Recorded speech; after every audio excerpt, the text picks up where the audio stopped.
They said Tutankhamun's tomb was untouched, a perfect time capsule. But when the seal broke in 1922, the silence inside wasn't empty. It spoke. Beneath the golden shrines and painted gods, a single hidden inscription whispered of another ruler, one who reigned before the first dynasty, whose throne was said to be eternal. A kingship without beginning or end, erased from every record. For a moment, the sands of Egypt seemed to shift, because if this inscription was true, Tutankhamun wasn't the dawn of Egypt's glory. He was its echo, the last light of a forgotten sun. The desert has its own memory, quiet, patient, and cruel. It buries what it fears and lets truth sleep beneath centuries of dust. But sometimes the past stirs.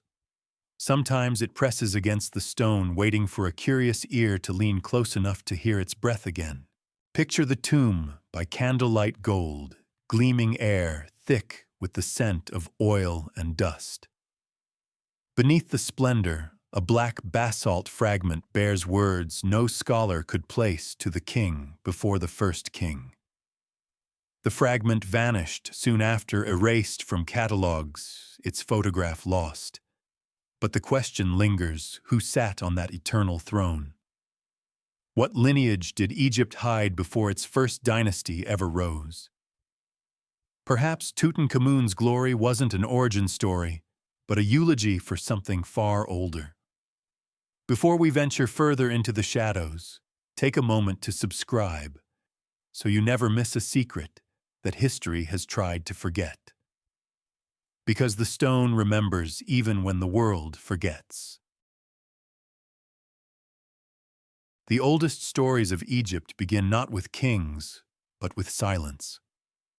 The silence of a people awakening to the idea of eternity, that a name carved into stone could outlast flesh. Yet somewhere within that silence, something was cut out. When the earliest king lists were compiled from the Turin Papyrus to the Abydos table, a single gap emerges, deliberate and clean, as if the gods themselves edited their own history. The first dynasty begins with Narmer. But what of the ruler who came before him, the one whose throne by all logic should have stood between myth and man? In the early 20th century, archaeologists at Abydos uncovered fragments of hieroglyphs so ancient they predate the recognized sequence of pharaohs. Most were indecipherable half-symbols, transitional forms between pictogram and script, but among them one pattern repeated a circle divided by 3 lines. The shape appears nowhere else in Egyptian writing. Some thought it a primitive sun disk, others a royal seal. But in 1931, an Egyptologist named Henri Drioton proposed something heretical, that it represented a name, not a symbol. The name of a forgotten monarch. Drioton's translation was dismissed. His peers called it speculative, even delusional. Yet his notes found after his death describe the phrase, "he who was erased," written in a syntax that doesn't match any known Egyptian grammar. His sketches of the Abydos fragments show careful chisel marks, not damage, but deliberate erasure. Someone had tried to rewrite the beginning of kingship itself. You imagine the scene, ancient scribes' quills trembling as they scrape out a name under torchlight, glancing over their shoulders in fear of divine retribution. Erasure was not a casual act in Egypt. To remove a name was to kill a soul, twice, first in life, then in eternity. For this reason, historians can identify the targets of damnatio memoriae, because their absence is loud. But this king, whoever he was, left no trace at all. No statue, no offering, no funerary cartouche. Only the shape of his absence. Modern archaeologists have tried to fill that void with data. Stratigraphic dating at Abydos reveals a sudden architectural shift around 3200 BCE, a gap of at least 1 generation between pre-dynastic graves and the first royal tombs. Pottery styles change, burial goods vanish, and stonework suddenly improves, as if a new order took power overnight. Egyptologists attribute it to consolidation, a unification of city-states under Narmer's banner. But some fringe researchers see something stranger, an interruption. As if an older system collapsed, leaving only fragments behind. And then there's the most unsettling clue of all in 2014. A re-examination of bone samples from early Abydos tombs showed anomalous traces of tin, a metal not known to exist in Egypt at that time. Its nearest ancient source was thousands of miles away, suggesting contact with an unknown culture before Egypt's own recorded birth. How could such material reach the Nile before trade even existed, unless it came from a civilization Egypt itself had buried? Historians argue over such anomalies endlessly. Some insist it's contamination, others whisper of lost dynasties and secret burials. But the debate always returns to that missing name, the one whose absence defines the entire timeline. Without it, the story of Egypt begins in mid-sentence. And perhaps that's the point. Maybe history didn't lose this pharaoh by accident.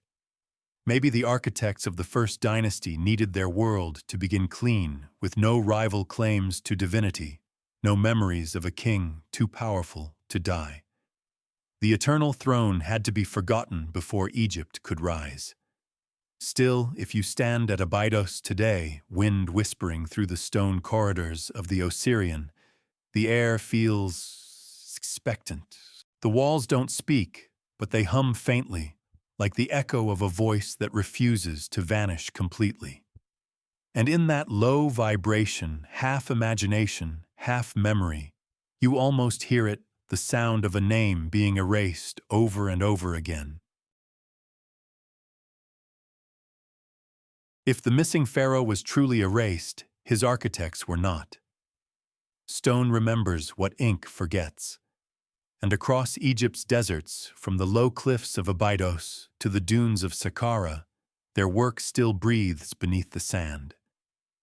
You begin to notice something strange. Early burial sites, long assumed to be independent experiments in royal design, seem to align not by geography, but by starlight. It's as though the first architects drew their plans from the heavens, mapping eternity itself. In 1998, a satellite survey of Upper Egypt revealed something unexpected. The early mastabas of Abydos and Nakada form a curve that mirrors the arc of Orion's belt. The pattern isn't perfect. These were, after all, human hands carving out divine order, but the relationship is too deliberate to dismiss. Even more curious, the curve extends northward, intersecting with Saqqara's necropolis, where a buried structure invisible to the naked eye distorts the subsurface magnetic field. Ground-penetrating radar shows a mass of limestone blocks laid in a pattern unlike any known pyramid foundation, older, rougher, yet geometrically precise. The coordinates point directly toward Abydos, as if the builders were tracing the line of a celestial road. Egyptologists argue that this alignment is coincidence, human tendency seeking pattern in chaos. But among the older excavation records lies a cryptic footnote. In 1934, an Italian archaeologist named Emilio Ricci measured the azimuth of several early tombs near Abydos and wrote, "All roads lead to one." His colleagues mocked him, yet his sketches show something haunting, a triangular grid linking burial shafts to the position of Orion's westernmost star during Egypt's pre-dynastic horizon. Ricci believed the ancient builders were marking not graves, but resonance points, a term he borrowed from acoustics, not architecture. And that word resonance returns again and again in writings about Abydos. The Osirian, half buried in the earth like a submerged temple, was designed with blocks of granite so massive they defy explanation. Their alignment generates peculiar echoes. Even a whisper within its core chamber produces a sustained harmonic tone. Engineers who studied the structure in the 1980s noted that its acoustics correspond almost perfectly with the fundamental frequencies of the human voice. Not music. Not accident. Intention. If you stand there where the air feels too still and speak a single note aloud, the stone hums back, lower, deeper, almost aware. Locals call it the chamber of the echoing god. Archaeologists call it coincidence. But what if it's neither? What if the Osirian wasn't built to house a god, but to amplify one?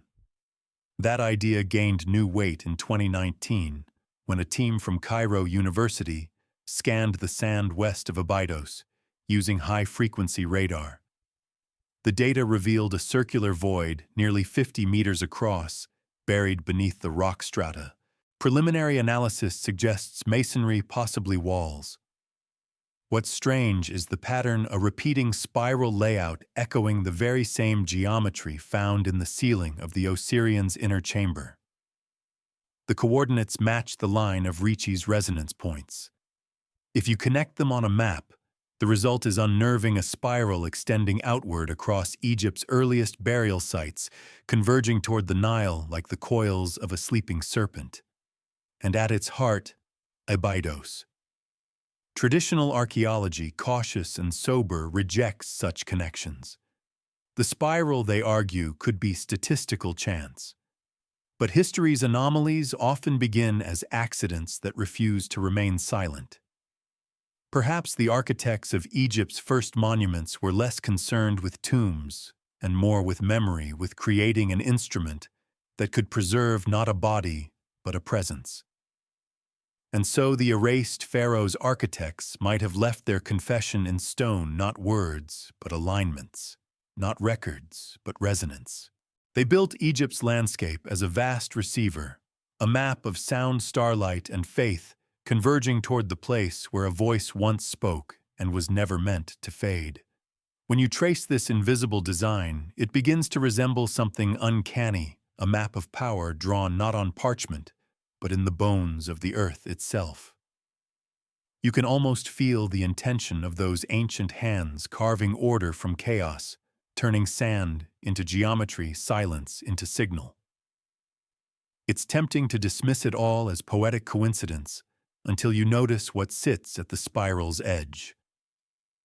Modern excavation reports from Saqqara mention a subsurface anomaly, a sealed stone vault, its entrance deliberately buried under later construction. The hieroglyphic marks nearby reference the house of eternity before kings. No one has opened it. No one dares. But if the pattern holds, that vault may be the key, the point where the map turns from myth into memory. And you remember the whisper from Tutankhamun's tomb, the eternal throne. A voice that may not belong to any living man, but to the architecture of Egypt itself. They called it a temple, but it sounds more like a memory. The Osirian at Abydos lies deep below the modern temple of Seti I, older, darker, carved straight from living rock. To reach it, you descend narrow steps into the cool hush of stone. The temperature drops. Your breath condenses. And then you hear it, the echo. Not a simple reflection, but a low vibration that lingers steady and strange, as if the walls themselves are alive. When archaeologists first entered the Osirian in 1902, they expected to find inscriptions, reliefs, the usual hallmarks of devotion. Instead, they found silence, no names, no scenes, no dedications. The granite blocks were smooth, unadorned, each weighing more than 100 tons. The sheer precision of their joints made early scholars whisper of Atlantean myths, of alien hands, of impossible technologies. The sensible answer is simpler: the Osirian is ancient beyond measure, older than Seti's temple above it, older perhaps than dynastic Egypt itself. What remains debated is its purpose.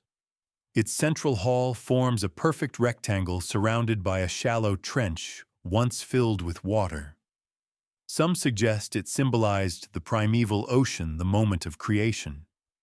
But acousticians who tested the site in the 1990s found that the resonance of the hall matches precisely the frequencies used in early Egyptian ritual chanting. The space doesn't just echo, it sings back. You can test it yourself if you dare. A low hum in the center chamber, even the sound of your own heartbeat, triggers a deep harmonic that blooms through the stone. The vibration grows until it seems to come from nowhere and everywhere at once. Visitors describe the sensation as both terrifying and sacred, like standing inside a voice. It's no wonder that local guides still call it the mouth of Osiris. According to ancient myth, Abydos was the burial place of Osiris, god of resurrection, the one who died and was reborn, his dismembered body reassembled through magic and sound. The priests who guarded his mysteries believed that creation itself was an act of speech. The first god spoke the world into being. If so, then the Osirian was less a temple than a machine designed to echo that divine moment again and again. And yet there's an anomaly, a block at the northern edge of the chamber, carved with a faint spiral motif identical to the pattern detected in the subsurface scans from the previous section. Egyptologists dismiss it as decoration, but when engineers plotted the spiral's curvature, it aligned almost perfectly with the harmonic nodes of the chamber's resonant frequency. In other words, the spiral isn't ornament, it's acoustic engineering. The implications ripple outward. If the Osirian was built to produce resonance, what exactly was meant to resonate? Some believe it was the human voice, the chant of the priest-king calling to the gods.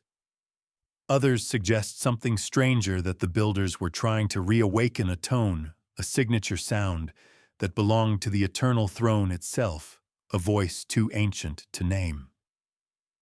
One fragment of papyrus found nearby seems to hint at this. It describes the song that calls the king, a hymn meant to summon the first to rise.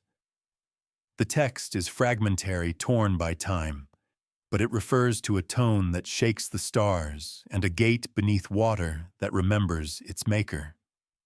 Scholars translate it metaphorically, but in the echoing dark of the Osirian metaphor starts to feel literal. There's an unsettling connection here, a callback to that erased king of Abydos.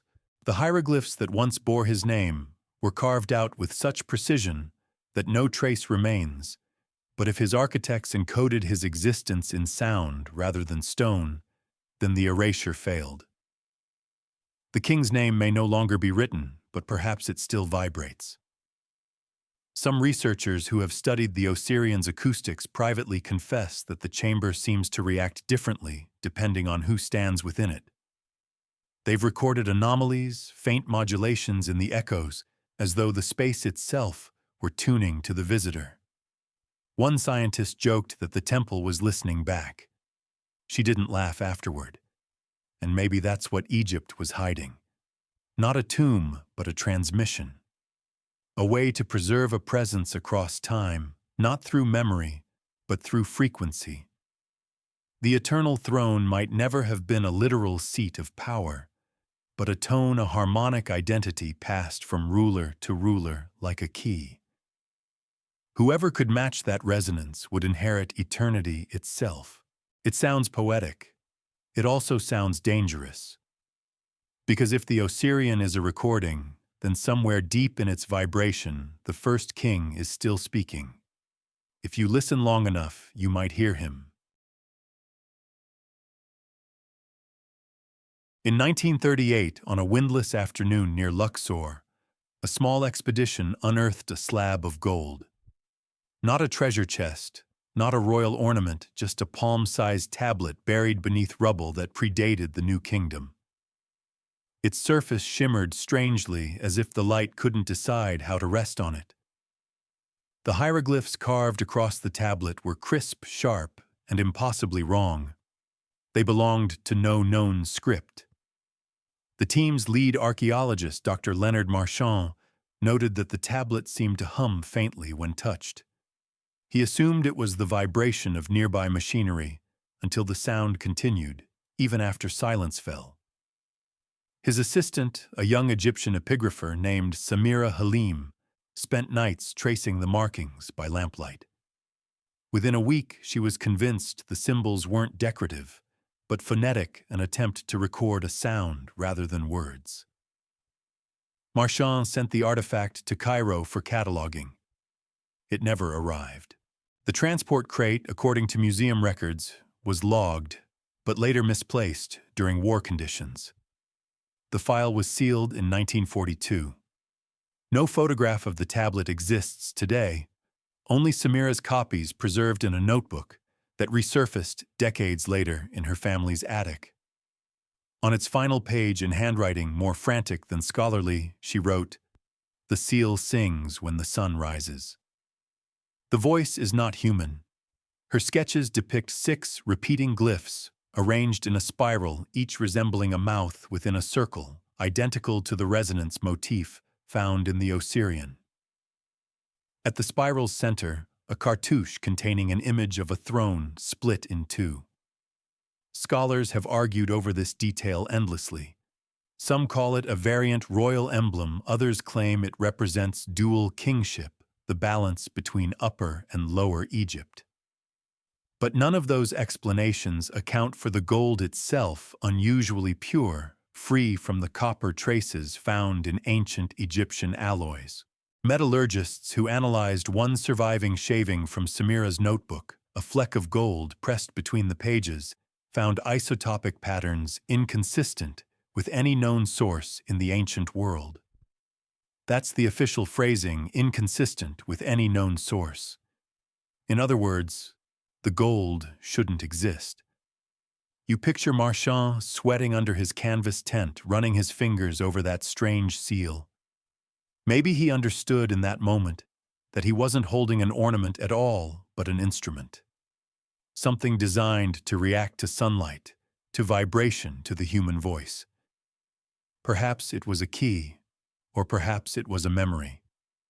What it opened, if anything, remains unknown. What connects this fragment to the Osirian is more than coincidence. The spiral pattern, the peculiar resonance, the link to a name that refuses to vanish, it all points toward one concept: transmission. Not the recording of history, but its repetition. Egypt was obsessed with eternity, with cyclical return, with voices carried through ritual across generations. The eternal throne might not have been a dynasty in the conventional sense. It may have been a technology of remembrance, a way of binding identity to frequency, ensuring that one voice could never die. The fragment of the eternal seal became a quiet obsession for post-war scholars. In 1957, a researcher named Paul Kittredge published a paper suggesting that the tablet represented a phonetic sigil, a tool for reproducing sacred vibration. He argued that ancient priests could have used resonant metals like gold and orichalcum to amplify sound waves during ritual, transforming the human voice into a divine one. His peers dismissed it as pseudoscience. But Kittredge's data, the oscillation frequencies, the harmonic peaks, later matched modern tests conducted within the Osirian itself. Coincidence again. Or perhaps not.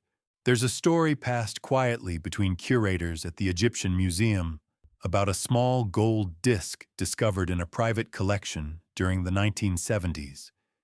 Its owner claimed it emitted a faint tone when exposed to direct sunlight, though only once, and never again. No one could verify it. The disc vanished after his death, sold to an unknown buyer in Switzerland. But before it disappeared, a curator photographed the back of the disc. The image is blurry, half-shadowed, yet the symbol at its center is unmistakable: a throne split in 2. 2 halves of one seat. 2 voices sharing one crown. You start to wonder whether the phrase eternal throne ever referred to a single ruler at all. Perhaps it described a bond between the living and the dead, between memory and echo. A throne that never dies because its occupant is never truly one person. Just a continuation, a resonance that transfers from voice to voice. And then you remember what the Osirian sounded like, that humming, endless tone that seemed to come from the stones themselves. Maybe that wasn't an echo at all. Maybe it was the first king still speaking through the gold, through the rock, through every ruler who dared to call themselves divine.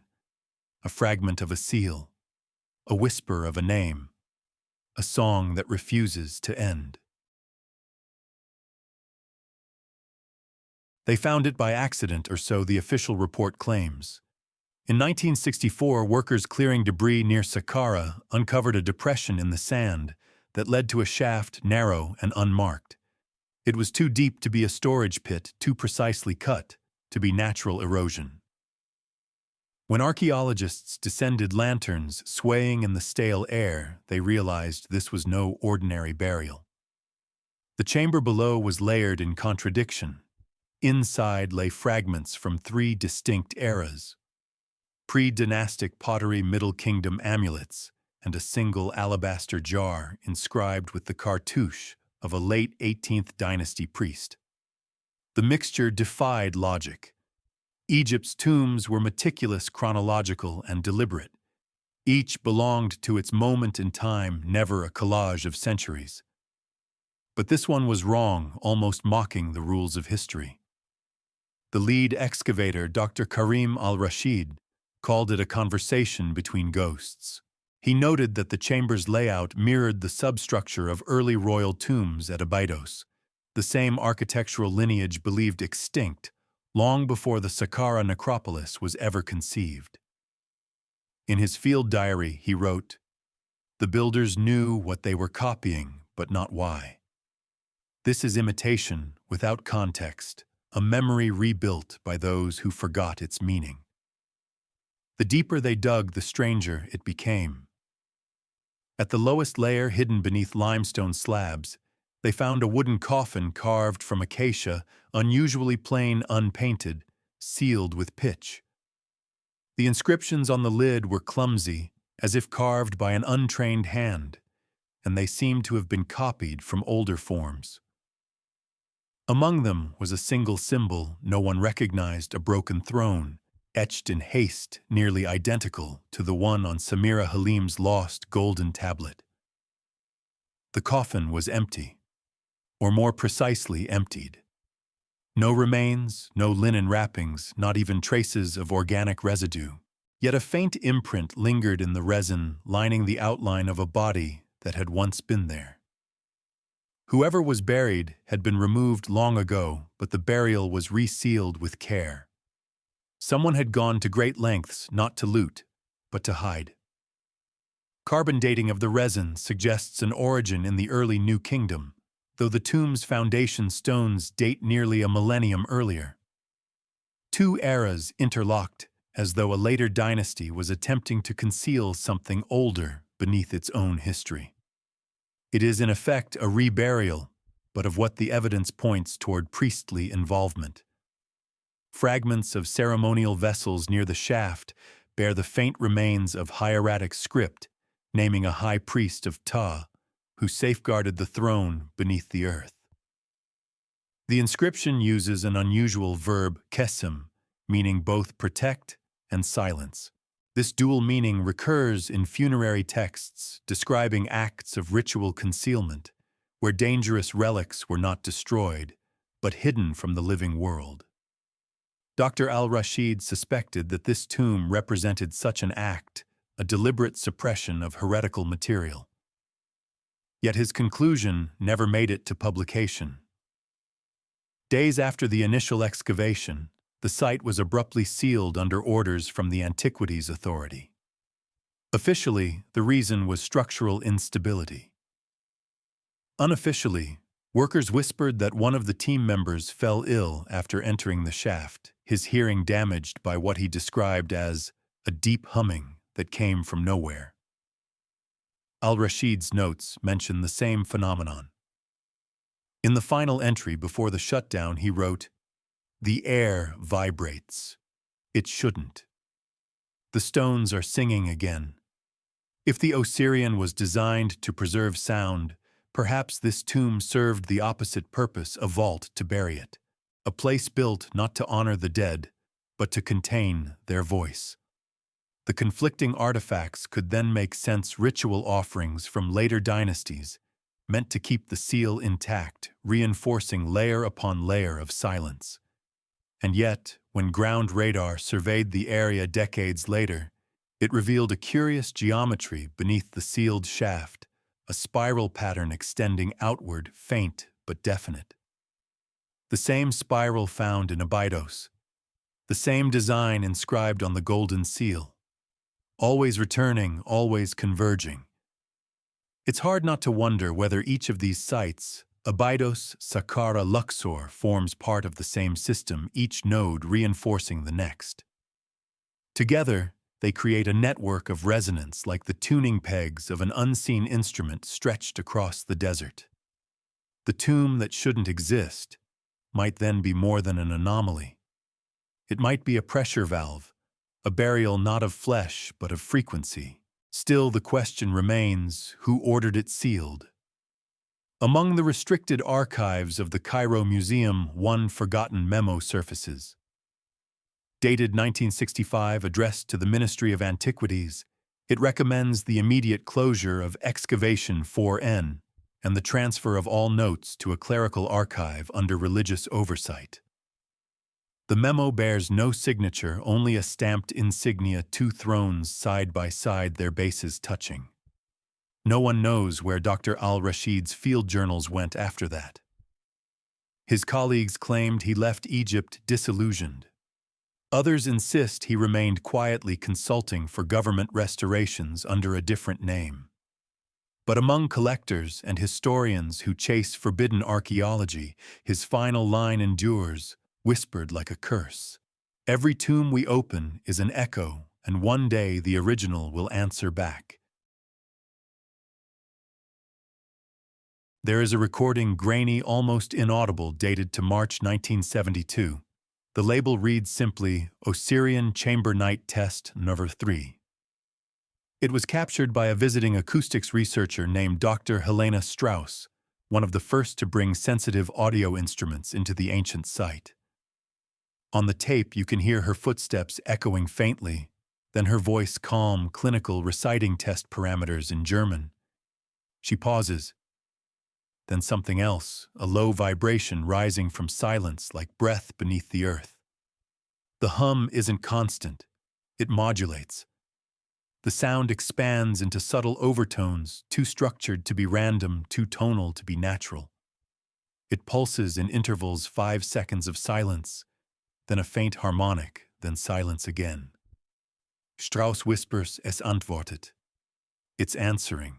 When she returned to Berlin, she filed a report claiming the structure's acoustics were non-linear, capable of producing standing waves that responded to even minimal input, as if the stone itself remembered and replayed sounds long after they'd ceased. Her findings were dismissed as instrument error, but the tape remains. Decades later, digital analysis confirmed what her colleagues refused to believe. The frequency pattern in that recording mirrors the same ratio used in ancient hymns dedicated to Osiris, a mathematical harmony known as the raw resonance, measured at approximately 111 Hz. Modern research shows that this frequency corresponds to the natural resonance of the human skull. In other words, it vibrates with you. You imagine standing there deep within the Osirian as that tone builds around you. Your bones, your blood, your breath all gently aligning with a frequency older than history. The ancients didn't just build a temple, they built a tuning chamber. And if the eternal throne was truly a network of such chambers, each resonating with precise harmonics, then Egypt's most sacred rituals weren't symbolic acts of worship, they were calibrations. The priests weren't merely servants of the gods, they were engineers of eternity. Dr. Strauss continued her private research until her death in 1981. Among her unpublished notes was a sketch she called The Spiral Key, 6 Concentric Rings, labeled with coordinates corresponding to Abydos, Saqqara, Luxor, Giza, Dashur, and one unmarked point far to the southwest, deep within the desert. The rings converge on a symbol she copied from a rubbing of an unknown relief, a divided throne encircled by sound waves. Her final annotation reads, "Each chamber is a mouth. When they speak together, the voice returns. No one has located that sixth site." Satellite imaging of the region shows only endless dunes and eroded rock. Yet local Bedouins still speak of a place they call al-Maqbara al-Samita, the silent grave, a hollow in the desert where compasses fail and the wind stops for minutes at a time. Those who camp nearby claim to hear faint chanting beneath the sand, low and rhythmic, like the murmur of distant voices in a language that no one now speaks. It's tempting to dismiss it as myth, but the parallels are impossible to ignore. Every site associated with the so-called Eternal Throne shares three features. 1. A spiral geometric design. 2. Evidence of deliberate acoustic engineering. 3. Anomalous materials, metals, or stones with unexplained isotopic properties. These are not isolated coincidences. They're fragments of a system, something vast, deliberate, and incomprehensibly old. In 1999, an interdisciplinary study led by Egyptologist Dr. Layla Farouk used ground-penetrating radar to remap the Osirian. To her astonishment, the central chamber's alignment didn't match the temple above it. Instead, its axis pointed not east-west, the traditional orientation, but toward a bearing of 230 southwest. When projected on a modern map, that line extends through Saqqara Dashur and into the uncharted dunes near the Gilf Kebir Plateau, the same direction noted by Strauss decades before. Farouk's paper was quietly withdrawn from publication, reportedly due to methodological inconsistencies. Her colleagues, however, confirmed that her calculations were sound. One of them later described the Osirian as a compass pointing home. A compass, or a beacon. If the structure was once part of an interlinked resonance network, it might have functioned as both transmitter and receiver. When struck by sound chants, hymns, even human voice, it could generate harmonic fields capable of amplifying and projecting energy across vast distances. Ancient myth called it the voice of the gods. But from a modern perspective, it was a communication device. And the question that lingers, the one every researcher avoids asking aloud, is simple. Who was on the other end? Maybe the Eternal Throne wasn't a symbol of power, but a literal interface, a seat of resonance where the living could commune with something that claimed to be divine. A system designed not to rule men, but to remember itself through them. As you imagine the hum filling that stone chamber, the sound merges with breath, with heartbeat, with memory. For a moment you understand what the ancients meant when they said the pharaoh was not merely a man, but the voice made flesh. Perhaps the throne still waits not as gold or stone, but as a frequency dormant beneath the sands, waiting for the right vibration to awaken it again. And if it ever does, what voice will answer? You begin to notice a pattern, a pulse, echoing through time. Every few centuries, Egyptian theology seems to fracture, split open, and expose something older underneath. The clearest rupture, of course, came during the reign of Akhenaten. Historians call it the Amarna Revolution, a heresy wrapped in sunlight, led by a pharaoh who declared that all gods were illusions, save one, the Aten, the solar disk itself. But beneath that audacious act of monotheism, there lingers a familiar vibration, the same resonance of eternity that haunted the stones of Abydos. Akhenaten claimed that the Aten was not a being, but a force. It had no face, no body, no temple statue, only light and sound, the sung praises of the living. His hymns, carved in long flowing lines, speak of rebirth through radiance of a divine presence that renews itself in every dawn. Scholars interpret these as poetry, but when analyzed acoustically, those hymns reveal an intentional rhythm, a measured cadence built on the same numerical ratio found in the Osirian's resonant chambers. Coincidence, perhaps, or perhaps not. Akhenaten didn't invent his revolution from nothing. The evidence suggests he resurrected fragments of something long suppressed. His great city of Akhetaten, now known as Amarna, was designed with almost obsessive geometric precision. Each temple and palace aligned not to the Nile's curve or the cardinal points, but to a single azimuth 234 degrees southwest. The same bearing traced from the Osirian to the uncharted desert. You've heard that number before, the compass of the eternal throne. It's as though Akhenaten sought to rebuild an ancient circuit to reconnect with whatever the priests of Abydos had buried. Yet he did it under a new name draped in the language of sunlight instead of shadow. The Aten became his mask for the unnameable power once called the Eternal Throne. A power that, if the old inscriptions are right, promised to dissolve death itself through vibration and remembrance. There are texts from the Amarna period that speak in strange coded metaphors, references to the house of the horizon that sings and the breath that does not cease. One damaged tablet, discovered in 1934 by archaeologist Henri de Morgan, describes a secret rite performed at dawn where the pharaoh would stand before a great polished disk and speak his name into it 3 times.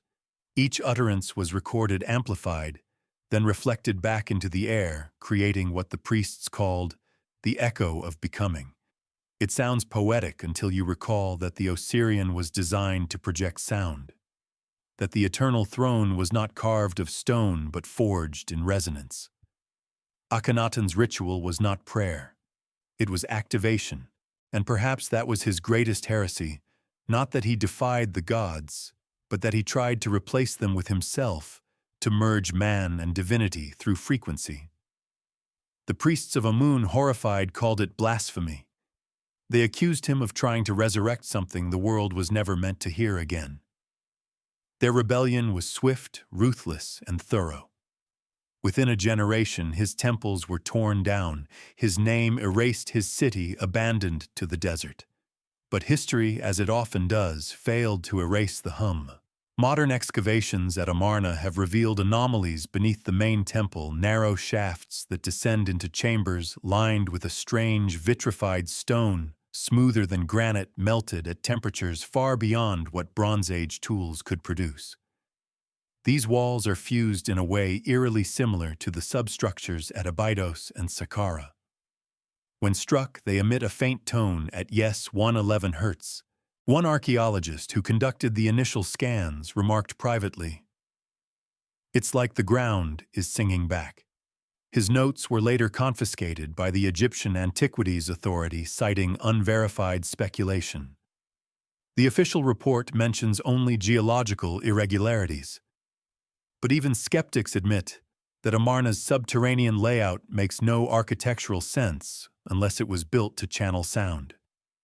If the Eternal Throne was a system, a network of resonant sites bound by geometry, frequency, and memory, then Akhenaten was the first to attempt its restoration. The Aten's radiant disk, the solar hymns, the alignment of temples, all were reinterpretations of a single idea: the power of voice to bridge mortal and divine. And yet, there's something darker beneath his idealism. Contemporary inscriptions record a recurring nightmare that plagued the pharaoh. He called it the voice beneath the horizon. He described hearing a tone in the night, low and endless, like the sun humming beneath the earth. The sound brought visions of an ancient king seated on a throne of black stone, his mouth sealed, yet his words vibrating in the walls. Akhenaten called this figure the one before the first. You can almost imagine him standing alone in his palace at midnight, staring at the horizon, waiting for that sound. Was he haunted or guided? Perhaps both. Because after his death, his son Tutankhaten, the boy we know as Tutankhamun, was forced to renounce the Aten and restore the old gods. His new name meant living image of Amun. Yet buried in his tomb, carved faintly beneath layers of paint, one phrase remains untouched. May the eternal throne remember me. It's the same title whispered in the tomb's hidden inscription, the one that began this story. The circle closes, and the hum continues. The heresy of Amarna was never truly about light or faith. It was about memory, the attempt to recall something Egypt had buried too deeply to name. And somewhere beneath those dunes, the voice that answered Akhenaten still waits, resonating quietly in stone, waiting for the next ruler brave or foolish enough to listen. You return in thought to that first discovery, the tomb that started it all. Tutankhamun's burial chamber, glowing gold under Howard Carter's lantern, still feels impossibly alive. The silence of that place has weight. Even the air seems to press inward as though holding its breath. You can almost hear the hum Dr. Strauss recorded decades later, that same deep vibration hidden beneath stone, waiting. Perhaps it was there all along, sleeping inside the Valley of the Kings. For years, scholars believed KV-62 was an anomaly, a rushed burial for a forgotten boy king, barely worth the grandeur it accidentally achieved. But in 2015, ground-penetrating radar changed everything. Dr. Mamdouh Eldamati, Egypt's Minister of Antiquities at the time, announced that preliminary scans revealed voids of unusual geometry behind the north and west walls of Tutankhamun's chamber. Two hidden spaces, smooth-lined, symmetrical, and undisturbed. Then came the controversy. A second scan by Japanese researchers detected a faint metallic signature within the western void. Not gold, not bronze, something unknown. The data was quietly shelved, declared inconclusive. Yet a leaked internal memo from the same year notes that the chamber's dimensions matched a long-lost architectural template from the Amarna period, a resonant annex built to house vocal relics. In other words, a chamber meant not for treasure but for sound. You can feel the story folding back on itself. Akhenaten's heresy, the Osirian's hum, the eternal throne. Each echo tightening toward this single tomb, this single silence. What if Tutankhamun was buried not alone, but in proximity to something older, something he wasn't meant to disturb, but to guard? Howard Carter's notes mention an odd detail, a sealed niche behind the gilded shrine, roughly patched and painted over. He assumed it was structural reinforcement. But the patch lines form a perfect curve, one that matches the contour of a doorway found in earlier Amarna tombs. His team never investigated. Perhaps superstition stopped them. Perhaps someone higher up advised discretion. In Carter's private journal discovered after his death, there's an entry from February 1926 that never appeared in the official publication. The handwriting falters halfway through the page. Tonight, when the lights were dimmed, we heard something. Like a note struck deep within the walls, not whined, not shifting stone. It persisted for nearly a minute. The men refused to enter again. I can't blame them. The following morning, he writes simply, reinforced the north wall. Work suspended. That wall, modern scans reveal, hides a space measuring roughly 6 by 9 meters. Within it, radar shows irregular reflections consistent with carved surfaces, statues perhaps, or reliefs. But there's one anomaly no one can explain, a repeating signal at intervals of precisely 111 milliseconds. The same frequency ratio as the Osirian hum. Coincidence, they say. Yet the numbers keep returning, circling back like a chant. Archaeologists from the University of Turin petitioned in 2018 for permission to drill a micro-bore hole and insert a camera. Their request was denied. The Ministry of Tourism and Antiquities stated with careful phrasing that the tomb must remain undisturbed until non-invasive technologies advance further. Off the record, one official added, "There are things in that chamber that should not be found.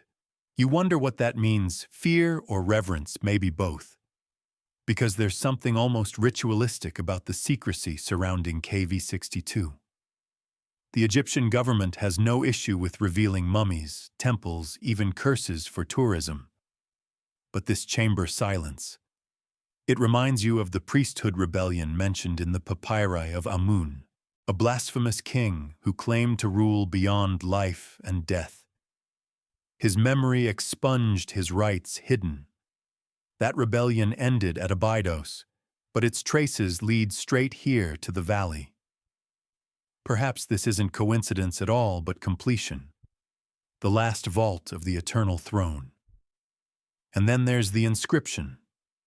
Beneath the cartouches of Tutankhamun, faint traces of an earlier name remain chiseled off, overwritten.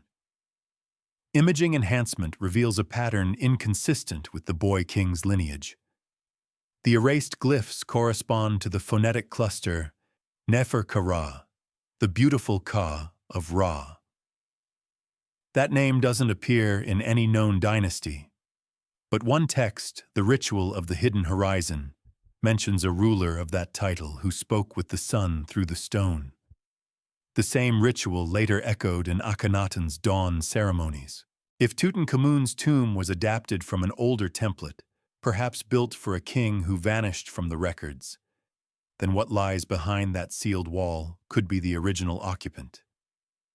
Not gold, not relics, but a vessel of sound, an echo preserved through ritual and resonance. Some Egyptologists speculate that Akhenaten's reforms were an attempt to replicate whatever force his ancestors once contained. That his city Amarna was a laboratory for restoring the voice of that forgotten monarch, a voice entombed beneath the valley. When the experiment failed, the priests erased everything, sealed the vault, and buried their mistake under the guise of a young boy's tomb. And yet the hum persists. Tour guides still speak of moments when the chamber vibrates faintly, even when empty. Audio technicians have reported unexplained feedback loops while filming inside microphones, picking up frequencies below human hearing. One engineer described it perfectly. It's as if the tomb is listening. Late at night, when the desert cools and the wind falls still, the valley becomes a vast bowl of silence. No movement, no breath, just the weight of eternity pressing from all sides. Beneath that stillness, something stirs, a frequency too low for the ear, but just high enough for the bones. You imagine it rippling through the sandstone, across chambers, corridors, forgotten sarcophagi, a chorus of buried kings humming in unison. If the eternal throne was real, then Tutankhamun's tomb wasn't merely the resting place of a boy king. It was the last lock on a system designed to keep a voice from rising again. A silence carefully maintained, not broken for 100 generations, but silence like stone erodes, and the desert remembers how to sing.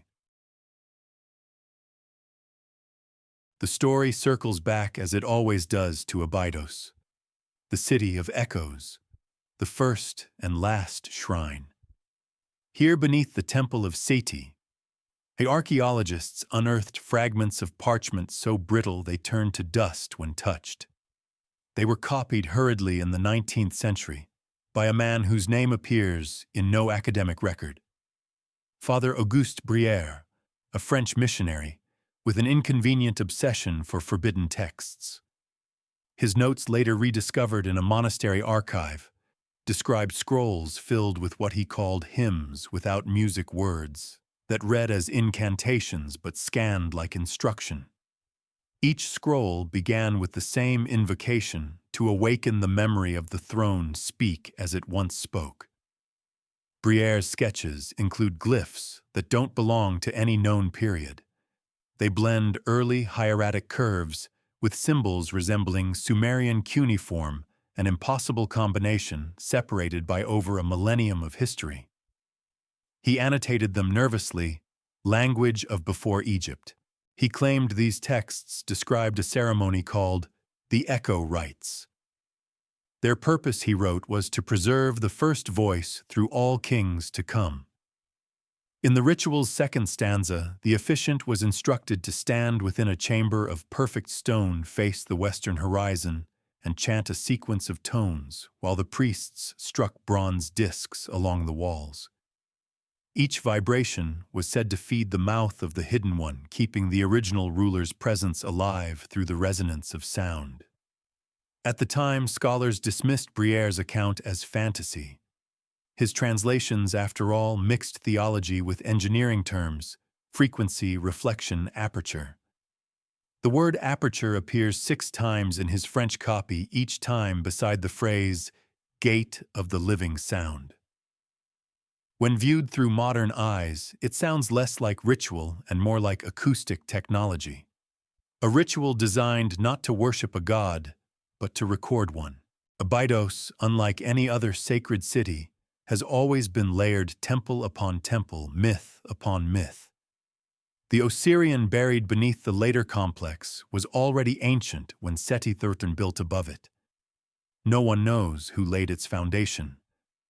But when compared to the texts Briere copied, a pattern emerges: each site aligns not only to stars, but to sound. Measurements of the Osirian's chamber show that its layout, a precise grid of rectangular pillars, matches the nodal map of a standing sound wave. Each pillar marks a pressure node, each corridor a resonance channel. The structure itself is an instrument. And here's where the story sharpens. Among the fragments Briere translated, one passage describes a set of metal tablets engraved with waveforms used during the ceremony to synchronize vibration between temples. The officiants were called keepers of the tone. When their sequence was complete, the leader would proclaim, "The king is remembered." The voice endures.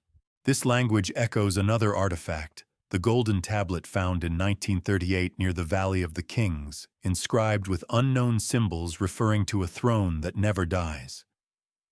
Scholars long thought it apocryphal, a modern forgery. Yet side-by-side analysis reveals shared motifs, spiral patterns, radial lines, and the same frequency number subtly encoded in the design, 111. The scrolls, the tablet, the Osirian all whisper the same mathematics. In the 1990s, acoustic archaeologist Thomas Doyne replicated the resonant frequencies described by Briere's notes inside a model of the Osirian. The results were unsettling. When a low tone of exactly 111 Hz was sustained for 3 minutes, a secondary harmonic emerged spontaneously, a faint echo that didn't originate from the speaker system. It came from the walls themselves. Doyne's assistant, unnerved, described it as a human vowel, like someone trying to speak. Was it interference artifact, or something left encoded in the geometry? When Briere vanished from Egypt in 1883, he left behind a final entry in his field notebook. The voice is not gone. It only waits to be spoken again. The priests sealed the last scroll beneath the floor of the Western Hall. May no one unseal it until the sun returns to its first place.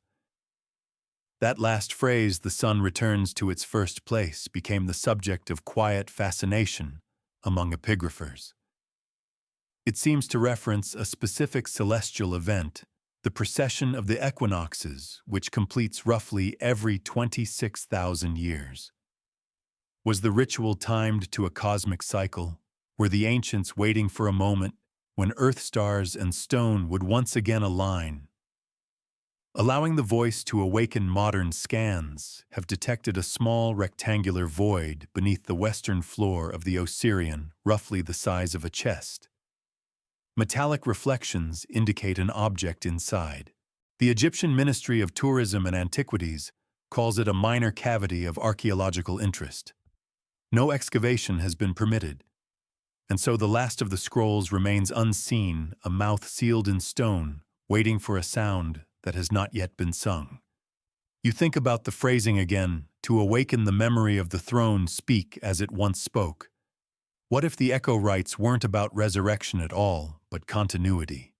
Each pharaoh, each dynasty, each temple simply replaying an ancient voice, maintaining a frequency that kept something vast asleep and dreaming beneath the earth. A civilization sustained by the careful upkeep of a silence mistaken for peace. But the silence is breaking. From Abydos to Amarna, from Saqqara to the Valley of the Kings. Radar sonar and satellite scans are detecting cavities, voids, and tunnels, each perfectly aligned along that same geometric axis, pointing to the same impossible destination. The pattern is no longer theory. It's a map. And somewhere along that map, if you listen closely enough, the desert still hums. Not as metaphor or superstition, but as measurable sound, the low, rhythmic breath of the eternal throne remembering itself. You might wonder quietly if the next step of discovery isn't excavation, but awakening. And if that happens, what exactly will we hear? It begins with a pattern only satellites could see. In 2013, a group of independent cartographers mapping seismic lines beneath the Nile Valley noticed something strange: dozens of ancient sites, separated by thousands of years, aligned with surgical precision along a single arc. Not just the Great Pyramids or Abydos or Saqqara, but minor ruins, half-erased mastabas, forgotten shrines, even empty depressions where temples once stood, all tracing a line that curves gently across the desert toward the Red Sea. At first it looked like coincidence, but when overlaid with modern astronomical data, the arc matched the path of one specific star, Sirius, the same star the ancient Egyptians called Sopdet, the herald of rebirth. The star whose rising marked the flooding of the Nile, the pulse that once reset Egypt's calendar, its rituals, its concept of time itself. Except this alignment didn't fit Egypt's Sirius. It matched Sirius as it appeared not 5,000, but 12,000 years ago, long before dynasties, temples, or writing. To accept this would mean acknowledging something Egyptology refuses to entertain: that the architecture of pharaohs was built atop foundations left by someone else, someone older, someone who already understood the heavens with terrifying precision. The first to test the idea was Dr. Miriam Asaf, an Israeli archaeologist working with high-resolution LiDAR. She calculated the azimuths, the angular directions of every major site along the arc. Each one deviated by less than a single degree from the ancient path of Sirius. Even erosion, tectonic drift, and Nile migration couldn't explain the uniformity. These temples, she wrote, were not built where the Nile was. They were built where the starlight fell. But her discovery didn't stop there. When plotted three-dimensionally, the alignment wasn't just linear. It spiraled an enormous logarithmic curve across the desert, a shape found in nature's deepest architectures, DNA galaxies, hurricanes. The same curve carved into the gold tablet found near the Valley of the Kings. It was as though someone had inscribed the cosmos into the sand. Dr. Asaf's last publication, Echogeometry and the Celestial Lattice, proposed that the line wasn't just symbolic, it was functional. That each temple, with its resonant chambers and subterranean tunnels, acted as an amplifier within a larger acoustic network, a planetary-scale instrument tuned to a single star's vibration. She was ridiculed. Funding disappeared. Within a year, her paper vanished from academic databases. Officially, she retired. Unofficially, she vanished. But fragments of her data remain PDFs shared quietly among researchers, copied into encrypted drives. In one of them, there's a strange diagram, the alignment mapped onto a globe. The line doesn't stop at Egypt. It continues across the Red Sea, through the deserts of Arabia, into the highlands of Ethiopia, and finally deep beneath the Indian Ocean, ending at a coordinate that corresponds to no landmass, no island, no mountain. Just open water. Yet beneath that water lies something, an anomaly recorded by sonar surveys since the 1970s. A series of geometric formations buried beneath layers of silt stretching for kilometers.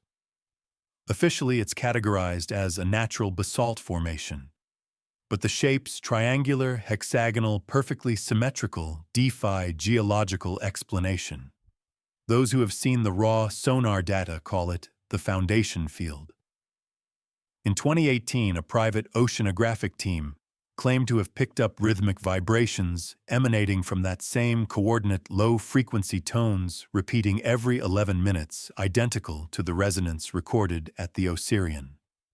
When synchronized and analyzed, the sound produced a waveform that matched the same harmonic pattern, 111 Hz. If these readings are real and not interference or artifact, it would mean the resonance described in the Abydos scrolls still exists, still active, pulsing beneath the ocean, tied to the same stellar alignment that began before Egypt had a name.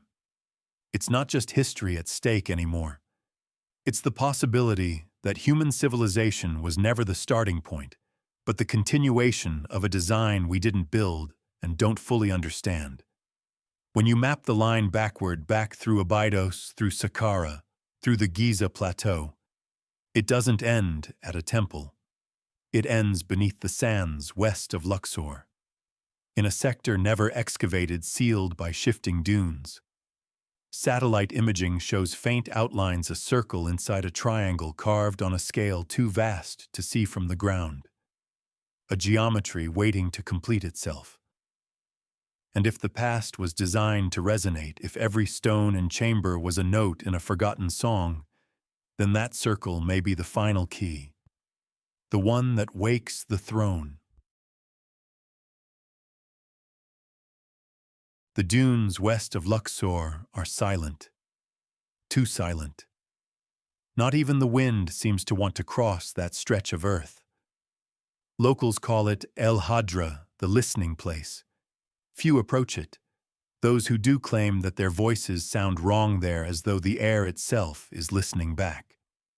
In 2021, a French-Egyptian survey team from the CNRS conducted magnetometric scans of that region while searching for undocumented tombs. What they found wasn't a tomb at all.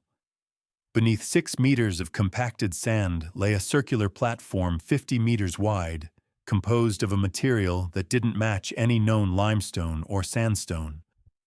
Its molecular signature suggested fused quartz, a glass-like surface that could only have formed under extreme heat or impossibly deliberate engineering. The platform's edge is marked by 360 shallow grooves, each one filled with a dark residue. When analyzed, that residue revealed traces of orichalcum, the fabled red gold of Plato's Atlantis. Its presence officially was deemed contamination. Unofficially, one of the researchers resigned the next day, citing persistent acoustic anomalies in the data. Those anomalies came in waves, literal ones. Every night between 2 conjros and 3 a.m., the scanners picked up a repeating oscillation, faint but precise, 111.0 Hz, identical to the Osirian tone. The sound didn't come from above or below, but from within the quartz itself, as if the stone were remembering something ancient. Dr. Jalila Khoury, a geophysicist on site, recorded one of those oscillations. Her log reads, "The tone is constant. Duration 3 minutes, 11 seconds. The sand vibrated like water. Instruments spiked. For a moment, the compass reversed polarity, north pointed south. The frequency isn't passive. It's alive." After that night, access was quietly revoked. The site was declared a protected zone pending further evaluation. All data related to the discovery vanished from the CNRS database within weeks. Only fragments, backup files, and offline notes survived. Among them, a sketch of the platform's central motif, a triangle inside a circle, and within the triangle a single glyph identical to the one etched into the golden tablet near the Valley of the Kings, the spiral. The inscription beneath it reads, Return the tone to the source. The phrase appears nowhere else in Egyptian literature. Yet when translated using the cipher from the Abydos scrolls, it yields a second hidden message. The throne is not a seat. It is a memory. That single line reframes everything: the tombs, the hieroglyphs, the rituals. What if the eternal throne wasn't a physical object, but a mechanism of remembrance? A device built to preserve something not in stone, but in frequency. A consciousness encoded as vibration passed down through architecture itself. Dr. Khoury's final email before she disappeared makes one last connection. Each temple is a note, each king an echo. The platform isn't a burial site, it's the origin frequency. The first voice was not a god, it was the architect. Her message was time-stamped 3:11 a.m., the exact duration of the resonance. 3 days later, a sandstorm engulfed the area. When it cleared, the platform's location had shifted, buried again under new dunes. The coordinates still exist, but attempts to rescan yield nothing but static. Yet locals claim that on some nights when the stars are low and Sirius flares blue-white above the horizon, the dunes hum a soft vibration that travels through the feet rather than the ears. One traveler described it perfectly. It's not a sound you hear. It's a sound that remembers you. That phrase, "a sound that remembers you," becomes impossible to dismiss once you realize what the ancients may have built. The alignment, the scrolls, the rites, all part of an immense system designed to sustain memory through vibration. If the eternal throne exists, perhaps it's not buried beneath any pyramid or temple. Perhaps it is the entire network, a planetary echo chamber designed to preserve one impossible voice across the ages. And maybe after thousands of years, that voice has finally begun to stir again.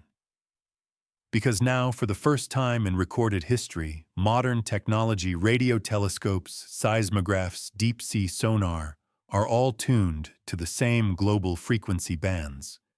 The planet hums louder every year. The question isn't whether we'll find the throne.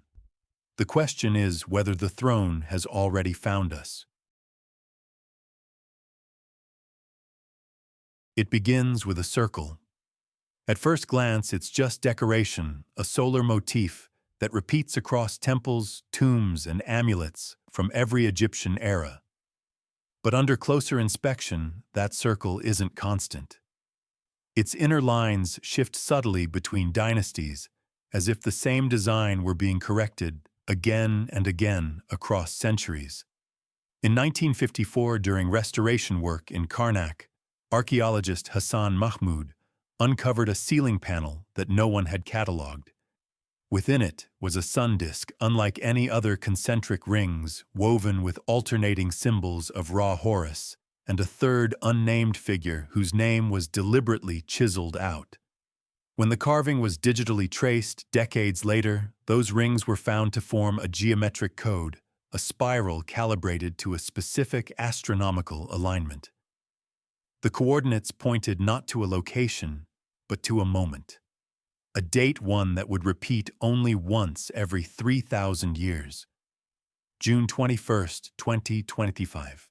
Scholars dismissed it as coincidence, the product of overzealous pattern recognition.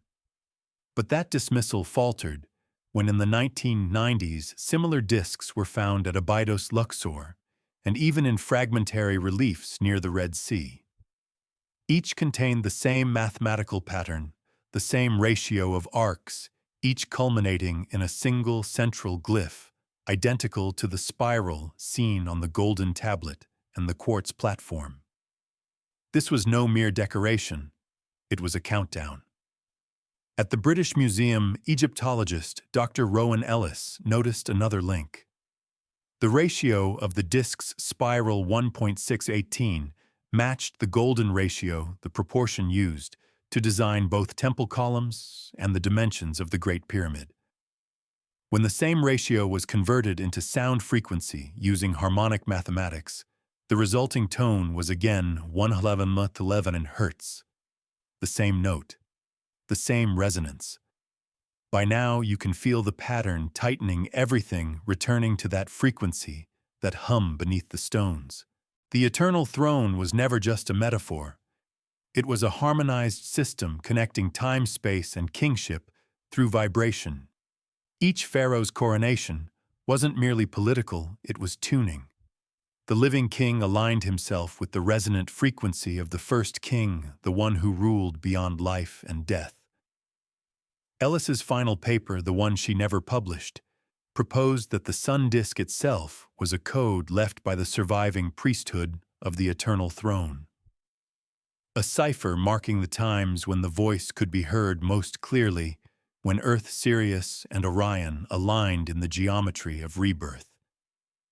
And if the alignment predicted by the disk truly culminates now this very year, then what was once a myth might soon become observable reality. Yet this isn't the first time the pattern has resurfaced. In 1353, BCE, Akhenaten's radical solar cult emerged during a nearly identical alignment. He replaced the pantheon with A10, the solar disk, the same shape, the same spiral motif radiating from the light. He claimed to hear the living voice of the sun.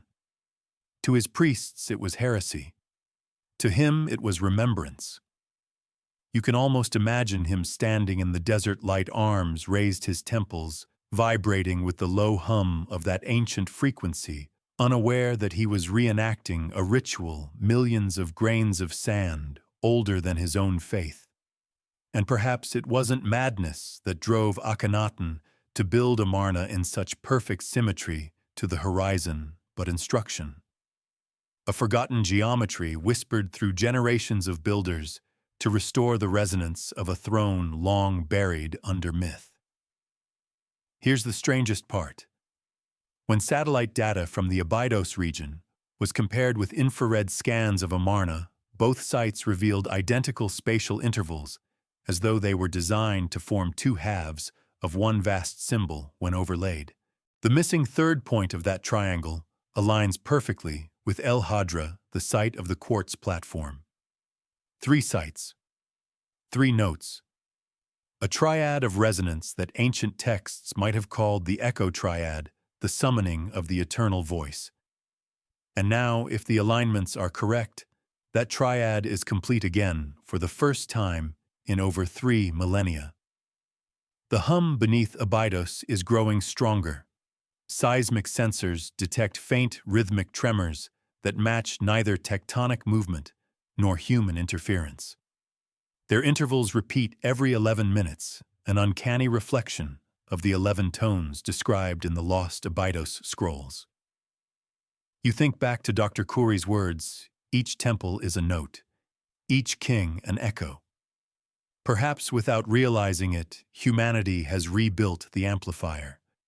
The temples, the pyramids, the rituals, even the songs, all reverberating pieces of an unfinished symphony written by an architect who refused to die. The question haunting researchers now isn't if the voice will return, it's when. Because when that alignment peaks, when Earth falls once more under the geometry of the eternal throne, the vibration might not stay beneath the sand. It might pass into the air, into the bones, into the minds of those who listen. And maybe that's why so many temples were built not just for worship, but for silence, to contain something that could never truly stop speaking. The pattern is complete now. The circles, the tones, the alignments, all threads of a tapestry that has waited for millennia to be seen whole again. You can almost hear it before you understand it, the quiet pulse beneath the earth, the faint metallic tremor that seems to move through stone, through water, through the hollow space inside your chest. Every record, every fragment from Abydos to Amarna points to the same revelation that the eternal throne was never meant to enthrone a single man. It was a system built to resurrect the idea of kingship itself. A ritual network designed to let the essence of rulership The divine voice survived death by traveling through vibration, through sound, through memory. Tutankhamun's seal the tablet's spiral. The Osirians echo the quartz platform. They're not random relics. They're components of a circuit, an unbroken continuum of resonance linking the living to the dead. The ancients didn't believe their kings became gods. They believed their kings channeled one. And that god wasn't a name or a face. It was a frequency, the same one you've heard whispering across this investigation, 111 hertz, the tone of the eternal voice. When that frequency is played inside the Osirian modern instruments, detect a strange phenomenon. The stone itself begins to vibrate at microscopic levels almost imperceptibly. The air hums in sympathy, and anyone standing within those walls reports the same sensation, as if something behind the silence were trying to push through. The Egyptians called this moment hepsichem, the joining of breath. In temple texts, it marks the instant when the priest and the god share one voice. The coronation, therefore, wasn't an ascension, it was synchronization. Each pharaoh on taking the throne was tuned to the tone that had once belonged to the first king. The eternal throne was not a chair of gold, but a frequency of continuity. The body changed, the voice endured. That would explain the obsessive precision of Egyptian architecture. The perfect angles, the identical measurements across centuries, the sacred geometries, no dynasty dared alter, because to change the form was to break the resonance. The stone had to remain faithful to the original pattern or risk losing the signal. The pharaohs weren't building monuments. They were maintaining a transmitter. And now, millennia later, the pattern is active again. On the 2025 alignment, the one predicted by the solar cipher seismic monitors across the Nile Valley, recorded a synchronized pulse. 11 tremors, each spaced 11 minutes apart, matching the ancient echo rites.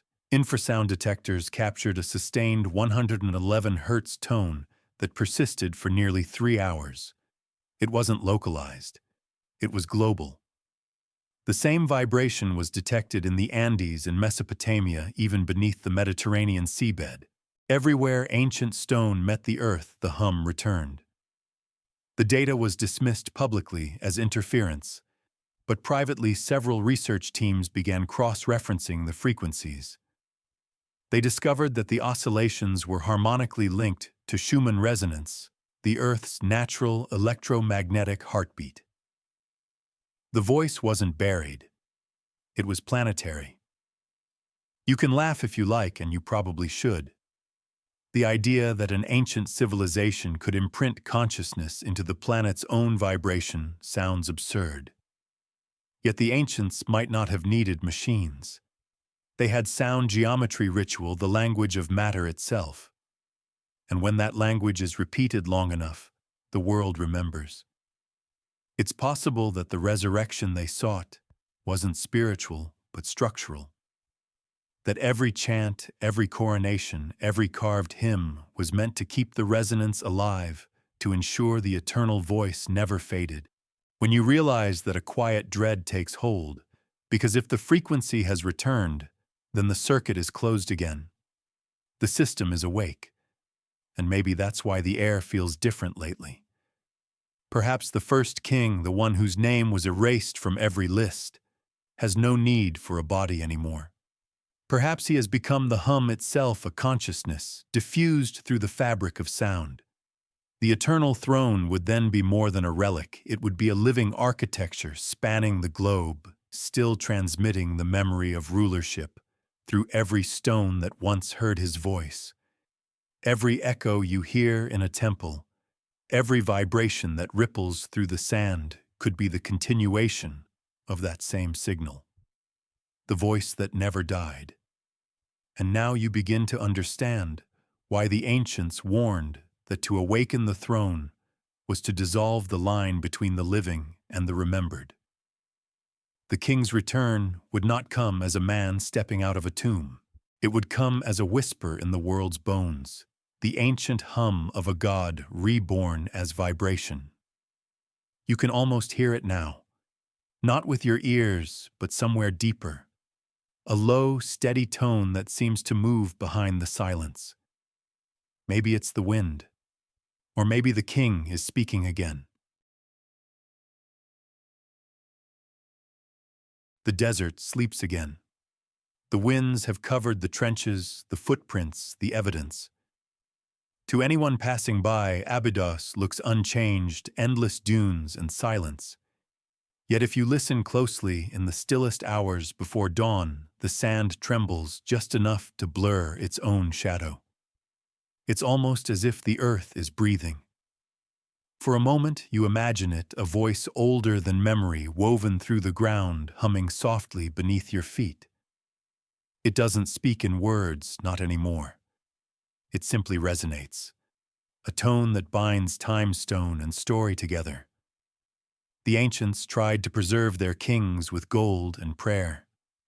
But in the end, it wasn't the treasure or the tomb that endured. It was the vibration, the low, eternal pulse of remembrance.